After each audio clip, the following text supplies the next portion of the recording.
Welcome to the Serial Intellectual Podcast, and we are in episode 2 with Tom Stolle of My Worst Day.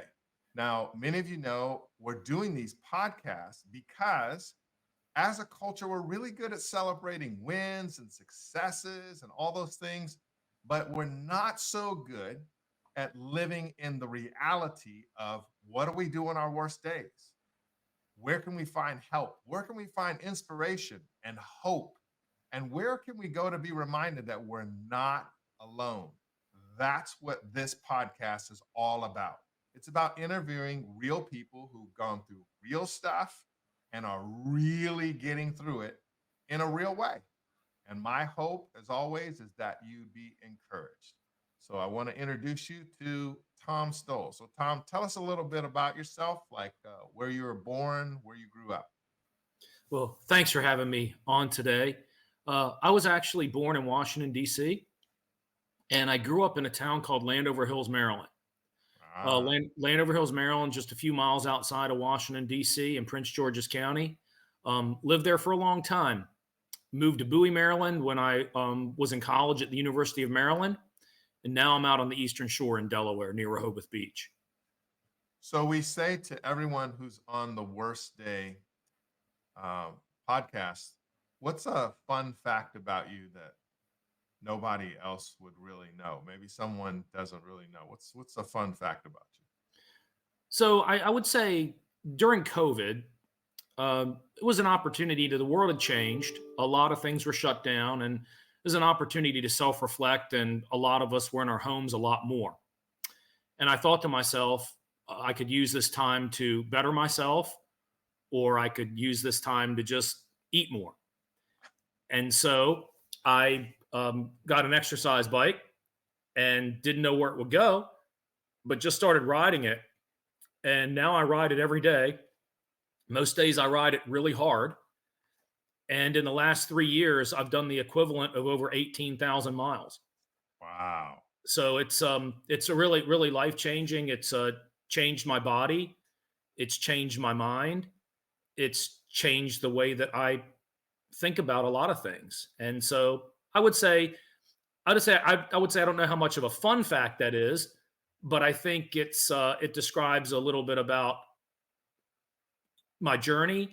And my kind of mindset is if you're going to put yourself into something, you put yourself all into something. Yeah. You know, that's going to factor in as we get into your worst day. So tell us a little bit about your worst day. So my worst day revolved around my son, Jimmy. And basically, my son, Jimmy, has nonverbal autism and other complex disabilities. When he hit puberty, he stopped practicing what they call SIB, self-injurious behavior. He would scratch his own arms and bite himself, and it would break my wife, Shelly, and I's heart. And he began to, instead of doing that, he began to assault Shelly and I on almost a daily basis. And this went on for more than 4 years. And my worst day was the day that we had to have him admitted to his 3rd long-term medical stay at Shepherd Pratt. And Shepherd Pratt is a facility that one of the things they do is they help individuals with developmental and intellectual disabilities, behavior issues, and those sorts of things. And so he was admitted into Shepherd Pratt. That was my worst day. Jimmy went into Shepherd Pratt. I was convinced at that point that in spite of everything that I had done, in spite of everything that Shelly had done, in spite of all that we poured into Jimmy, that we consistently loved him and served him through all the pain and just did so much and just shed so many tears and worked so hard. I had thought that we had lost him, that he probably wouldn't be able to ever come home. And I remember as he was admitted, they brought him into a room with a man who was a medical worker there at some position, maybe a nurse, maybe a medical assistant. I'm not really sure. But Jimmy beat him up. Wow. And I thought, it's over. He's not coming home. And I remember just weeping in front of the person that was doing his intake that we were handing some of his clothes to and things. And I just thought that was it because we had been down this road before. He had been in a couple other long-term medical facilities and the behaviors weren't getting better. They were getting worse. They were getting more violent. And just thought I'd lose my son. I was convinced I'd lost my son. You know, I've said this before, but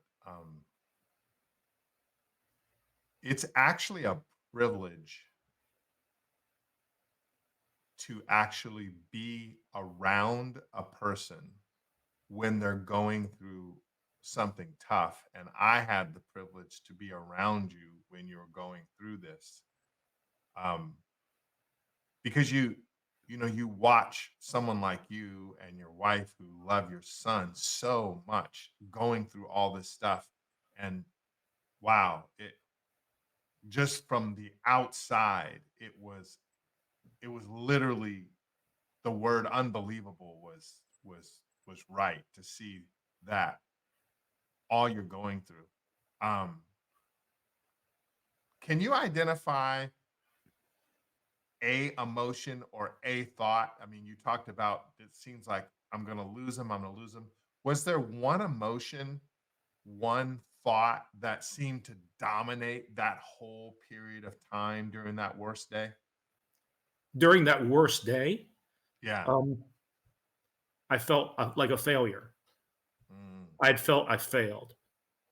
That in spite of everything that I did, how hard that I worked, how hard Shelly worked, all the investment in Jimmy, all the doctors, all the love, all the care, centering our life around him, everything we did, the sleepless nights, trying to do everything we could to save him. I felt like a failure mm, because I felt that it didn't work and therefore I failed my son. wow. Wow. And when you were in that, like you're sitting in all of that, the weight of it, the gravity of it, the severity of it. What what did you think about doing when you're in that place? Yeah, it really is interesting because I believe this is what I believe. I believe that when you do something, let me equate it to riding the exercise bike. Let's say you're 50 pounds overweight, 80 pounds overweight, 100 pounds overweight. What happens when you get on the exercise bike and you ride it one time? Nothing. You Right. sweat, you get off the bike, you might get on the scale the next day and you weigh the same amount. And you Right. get on the bike the next day and it's just as hard, if not harder.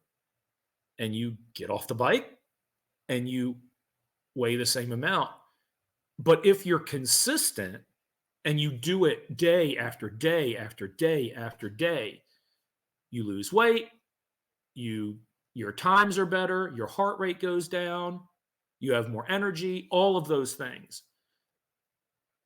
So I try to be consistent in everything I do. The prevailing feeling at the time with Jimmy, though, I felt like everything that I consistently did on that worst day, it felt like in spite of all the things I did, what I could see in that day was it didn't change anything. Mm, It didn't have the effect that that kind of consistency has on everything else mm, in terms of physical exercise, in terms of relationships with other people, in terms of just everything you do in life, the little things that you do that are good and that are healthy. And I felt like, in spite of thousands of those little things that Shelly and I did for Jimmy, I felt at that moment it didn't work. mm, And therefore I had failed. And that's what I felt. mm. Did you did you ever I mean, did you ever think about like, man, I'm just gonna like go home and pull the covers over my head and just sleep myself to death? Or did you think about like maybe we need to just like not admit him to pull him out? Like did or were you at that point just like completely resigned, like it's over, I failed? So I would say going through it, there's periods of exhaustion and there's periods of you don't know what to do. And sometimes, yeah, you feel like just what's the point? Yeah. Like pulling the covers over your head. Um, but I've also got a wife that loves me, and Yeah. I've got other family members. Yeah. So one of the things I believe is this is what I believe when you're single, you take care of you. Now you may have a broader purpose, but you're largely living for you, right? And then when you get married, it's not just about you anymore. Right. You have this person, and then you're living not just for you, but you have to take care of this person. The decisions you make affect your life with that person. Then when you have kids, it's even more powerful, right? Because you definitely don't live for you at that point only because you've got all these children. So my yeah, I would have these thoughts like, gosh, I wish I could just ignore all this, pull the covers over my head, be done with this. But there's other family that's counting on me, right? Right. So you just so what I did was I would largely just grind. I would largely just try to soldier through. But were there times that I wanted to give up? You betcha. Yeah. Yeah, without a doubt. So how did you're at that point and you're obviously not there at that exact point anymore. What happened? What, like you referred to grinding, like how did you get through this? You know, if I thought about if I thought about how what I had to do every day and I tackled it that way, it would be overwhelming, right? Mm, So I how I got through it, this is what I say to a lot of people that ask me that question. There's a number of things that happened. Was that I had Jimmy had parents that love him. My wife and I have a good solid marriage and we love each other, and so there was a lot of teamwork there, so that helped. We had access to good doctors because the organization that I serve was very understanding, and a lot of people there were very encouraging, prayed a lot. So we had good doctors. We had a lot of people praying for us. We had my wife's a special ed teacher, so we had a lot of resources, right? Because she could go ask questions, and people would come to the house and help. We mm, had a lot of resources, right? So, and since we both had good jobs, we had an advantage that a lot of families don't have in this situation. Two wage earners with good jobs, so you're able to get more resources. It's just the world you live in, right? right. But I say all this, we had all those things, but as you know, I'm a person of faith, Yep. and I believe that the most important thing that we had was God himself, that God was always there. Mm, And so for me, I believe that he would provide the strength that I needed to do what I needed on a daily basis. Now, if I thought about everything I had to do, I'd probably be like, I can't climb that mountain. right. But looking back on it, I'm like, well, how did we do that? Right. It's, you grind, but I don't believe that anybody really grinds alone. Right. You've got people that love you, people that support you, people that pray for you, people that cheer for you. Right. And I do believe that God provides. So that's how I would answer that question. Yeah. What about, when you go through something like that, it is a true traumatic experience. How have you healed? Like what's the healing process been for you through Yeah, this? and I think and it's important to say when you say how have I healed, Jimmy doesn't manifest aggressive behaviors anymore. Mhm. Jimmy is in our home. It it's been more than 2 years since any of that's really occurred. So we're thankful for that. We praise God for that. And so how have I healed? Well, let me answer the question what it felt like, and then I'll try to lead into that. So I kind of felt like when this was going on that I was a soldier in a war. Mm, And it just, you didn't know how long the war would go on, but you just tried to get through another day. Just right. tried to get through another day. Okay, I'm going to get beat up today, or my wife's going to get beat up today, or something in the house is going to get destroyed today. We have to make sure Jimmy doesn't put his hand through a window today, and we have to run him to the hospital. How much sleep are we going to get? All of those kinds of things, right? You try to get through the day to the next day. And so what happens is your life, your conversation, everything in your home centers around this incident, this person, this situation. And then when it's well, you celebrate, and then you figure out something really interesting. Wow, my wife and I have spent so much time talking about this and so much time planning around all of this. We don't know what to talk about. Mm, We don't, it's not comfortable just to talk about just other stuff or mm, just life in general. Or you would think it would be easy, like plugging a lamp back into the wall, but it's not, right. because your life is totally consumed. So I think evidence of that trauma is trying to relearn relationship, Mm, relearn how to interact with the people you love in your home in a healthier way, see things beyond your trauma.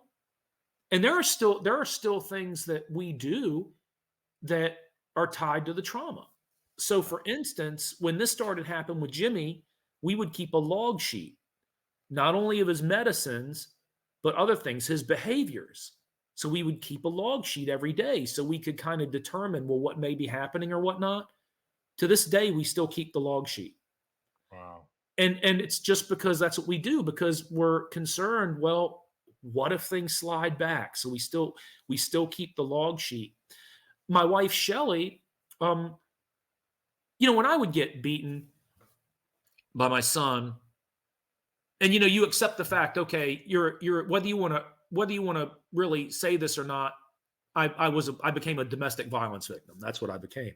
Yeah, And absolutely. so when I would get beat up by my son, it was aggravating, irritating, because I'm not going to hit him back. I'm going to defend myself. I'm going to try to restrain him, but I'm not going to hurt him, because it was pretty obvious that he didn't understand a lot of what he was doing. Right.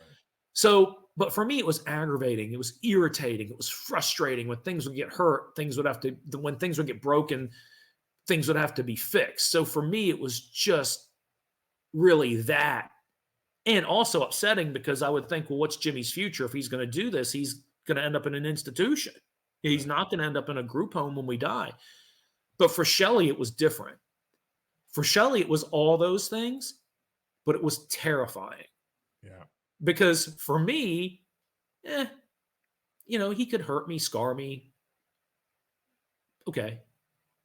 But for my wife, he could hurt her bad, Right. like really, really bad. So there were times where she had to call the police, the town police, and they would have to come in the home, and people from school would help.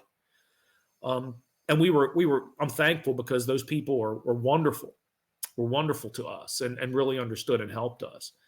But the signs of trauma live on, even to this day. So even now, if Shelly has to be alone with Jimmy, even though there's been no behaviors for more than 2 years, and nothing indicates that this will happen again, I can still hear in her voice or some of the things she says that she's concerned. Yeah. And I think that concern will always be there. Yeah. And I think our lives, our marriage, our relationship has really been forever impacted by this. Look, my wife and I can't show our arms. You've seen my arms. Yeah. You see the scars are there. You see them every day. Yep. And so I think that also when that happens, when someone you love somebody and you pour into someone and and they feel so fragile and they feel so helpless, it really is tough to let go. And so even though he's past all those behaviors now, um, it's really hard for Shelly and I to really see a life for him without us because he's needed us and people like us so heavily. Right. Yeah. That's amazing. Wow. Can I tell you something else? Yeah, absolutely. I think the hardest part of the journey was the fact that it's very interesting. A lot of people, I believe, a lot of people were praying for us. People of faith would pray for us. There may be people that we knew that were not people of faith, that weren't believers in any religion. Let's say that they didn't believe that, but Right. they would say encouraging things. Right. But here was the hard part: very few people ever came to our home. Mm. Very few. You were actually one of them. You were one of the very few that would come. I tell people, and I don't say this to be in an accusatory way, is I have more fingers on my right hand than people that identify as Christian that ever came into my home to Mm. help us. Had many more people come in that did not identify as a Christian. I'm not saying that in an accusatory way. Right. What I am saying is it's tough when you're going through trauma and you feel alone. Right. It's really, really hard. And that you feel like you just want people to see you, and you feel like a lot of times they don't see you. Yeah. And that's really, really difficult. I think that was the hardest part for me. Why do you think it is that why do you think it's that way? You and I have had conversations about this before, but from your perspective, why is it hard for people to enter in or to show up like and be present in scenarios like yours? Why do you think that? I'll use my own personal experience. Before Jimmy was born, I didn't know what autism was. I Mm. had no idea. And I was actually afraid of individuals that were affected by developmental or intellectual disabilities, the movements, facial expressions, and things. I was afraid. I didn't really understand what was driving that. It was scary to me. I didn't know how to interact with people like that. Mhm. Individuals maybe with dementia.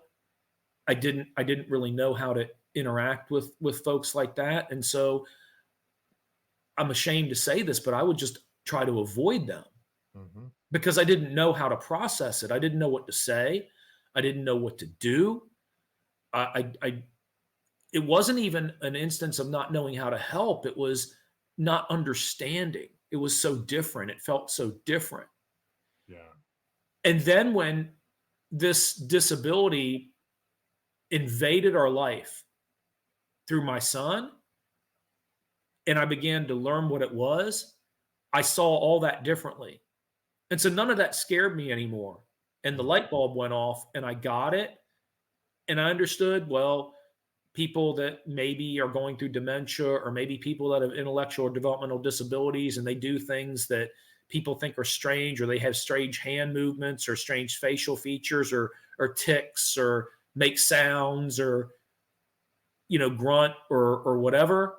To me, suddenly that didn't make me feel uncomfortable at all. Right.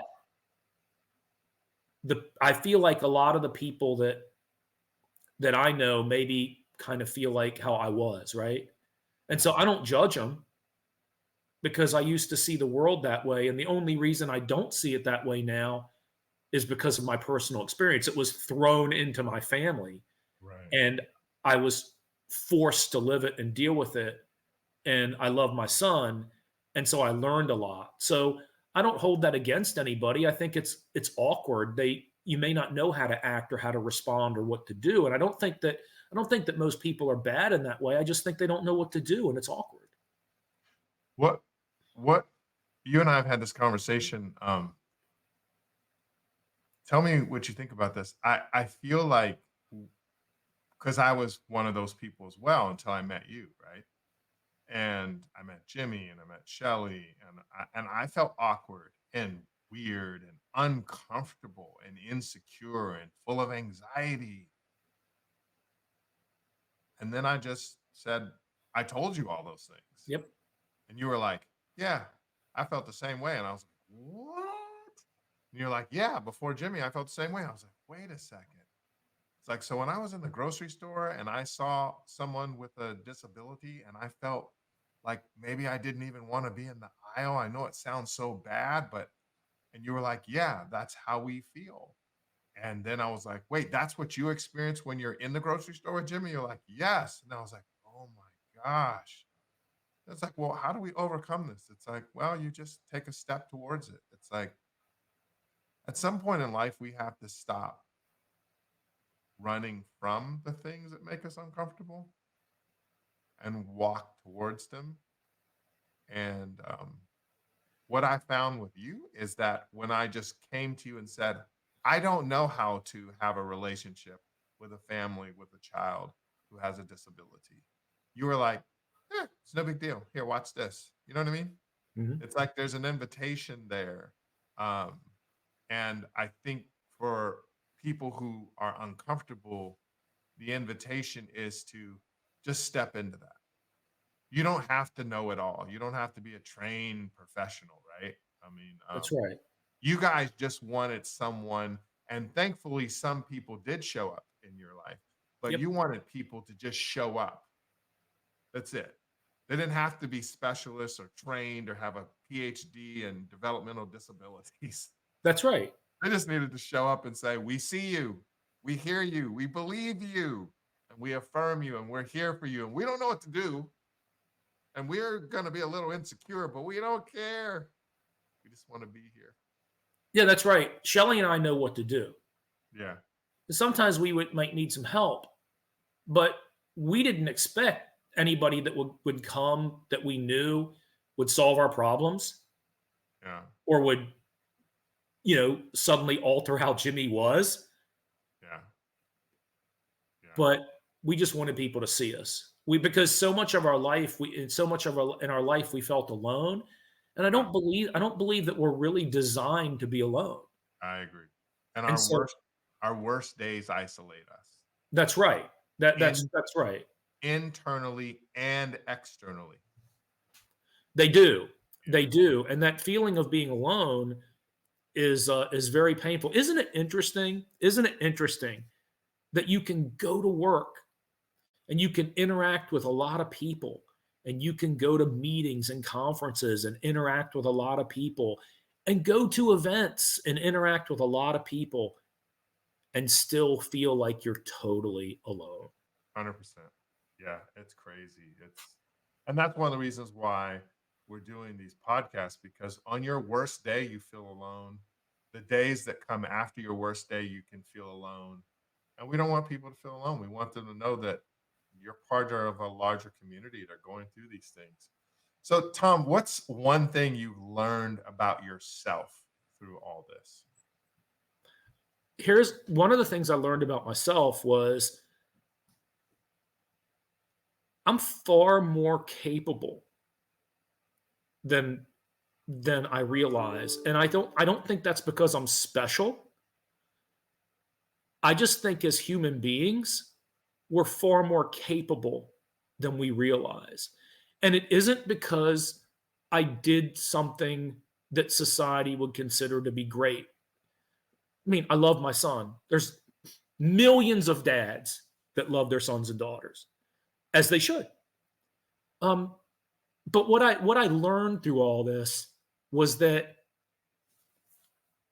it's not the big things that you do, like this big thing that you do that really makes as much of a difference as it's the thousands of little things that you do consistently, all the time, every day, that build the house, that Mm, make you who you are, that make you stronger. So it's being being kind every day, getting up and being committed to every day. I'm going to do this every day. I'm going to not do this every day.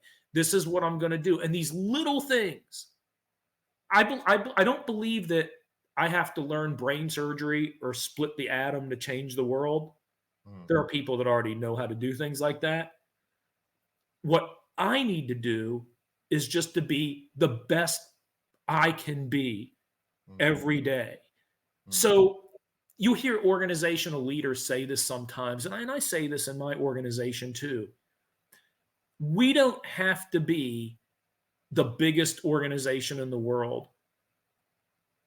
We just have to be the best version of us.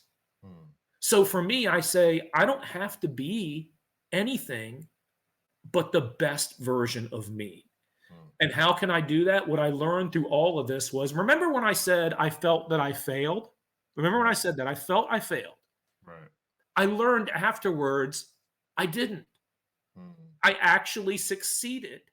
mm, So in the moment, I thought I lost. But what happened was I really won. mm, And the thousands of little things that I did, pouring into Jimmy every day, doing the things I needed to do for him, doing the other things in my life I needed to do consistently, all those things I did mattered, mm, because I believe that if that foundation wasn't there and all that love wasn't poured into Jimmy and he didn't experience that from my family and he didn't have a stable family and all those things, it's much more likely that he wouldn't be in the place he is now. right. So I look back at all that and say, yeah, I lifted a lot more weights than I thought I did. And I didn't fail. No, when you go to the gym and lift weights, if you want to lift your max weight, you need a spotter, right? Right. So I needed spotters in my life. I needed people to help me. I needed people to be there for me. I needed people to provide resources and support. But I didn't lose. I won. Mm, And that was the biggest realization. that's amazing. When we started this, I said, I'm going to make it through this and I'm not going to cry. Well, you ruined that. I'm sorry. I can't listen to your story. I've not one time been able to listen to your story, and I've known you for a while now. What's one thing you wish people knew about your worst day that they maybe don't know? That I think people know, you cut me, I bleed. I'm just like you, just like anyone else.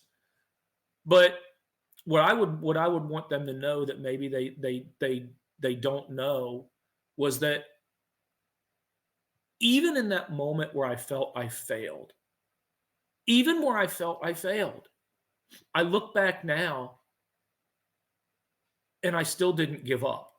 Mm, I didn't give up.